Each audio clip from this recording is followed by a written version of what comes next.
So ಸಂಜೆ photo ಆಯ್ತು, ಈಗ ಒಂದು ವಿಡಿಯೋ ಕೂಡ ಬಯಲಾಗಿದೆ ನೋಡಿ. ಇದು ವಿಡಿಯೋ ಕಾಲ್ ನಲ್ಲಿ ದರ್ಶನ್ ಅವರು ಜೈಲಿನ ಒಳಗಿಂದ ಮಾತನಾಡಿದ್ದಾರೆ ಅಂತ ಹೇಳಲಾಗ್ತಾ ಇರುವಂತ ಒಂದು ವಿಡಿಯೋ.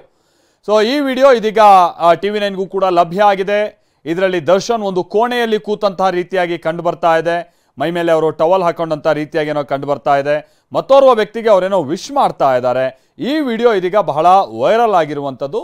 ಜೊತೆಗೆ ಈ ವಿಡಿಯೋ ಜೈಲಿನಿಂದನೇ ಅವರು ಮಾತನಾಡಿದ್ದಾರೆ ಅಂತ ಹೇಳಲಾಗ್ತಾ ಇರುವಂಥ ವಿಡಿಯೋ. ಅಗೈನ್ ಆ ಫೋಟೋದಲ್ಲೇ ಇದ್ದ ಹಾಗೆ ಇಲ್ಲೂ ಕೂಡ ನಮಗೆ ಇದು ಜೈಲೇ ಇರ್ಬೋದು ಅಂತ ಗುಮಾನಿ ಹುಡ್ಸೋ ಕಾರಣ ಅಂತ ಅಂದರೆ ಒಂದು ಅಫ್ಕೋರ್ಸ್ ಅಲ್ಲಿ ಅವರು ವಿಗ್ಗನ್ನು ಹಾಕಿಲ್ಲ. ತೀರಾ ಇತ್ತೀಚಿನ ದಿನಗಳಲ್ಲಿ ಅವರು ವಿಗ್ ಹಾಕದೇ ಇರುವಂಥದ್ದು ಅಂತ ಅಂದರೆ ಅದು ಜೈಲಿನಲ್ಲಿ ಮಾತ್ರ.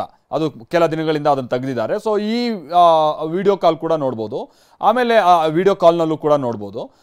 ಎರಡನೇದಾಗಿ ಅವರ ಸುತ್ತಮುತ್ತ ಅವರ ಆ ರೂಮ್ನ ಕೊಠಡಿಯನ್ನು ನೋಡಿದಂಥ ಸಂದರ್ಭದಲ್ಲೂ ಕೂಡ ಹೌದು, ಅವರಿಗೆ ಒಂದು VIP ಸೆಲ್ಲೆ ಅನ್ನುವಂಥದ್ದು ಈಗ ಅದು ಪೊಲೀಸ್ ಮೂಲಗಳಿಂದನೂ ಸ್ಪಷ್ಟ ಇದೆ. ಅವ್ರಿಗೆ ಕೊಟ್ಟಿರುವಂಥದ್ದು VIP ಸೆಲ್ ಅಂತ.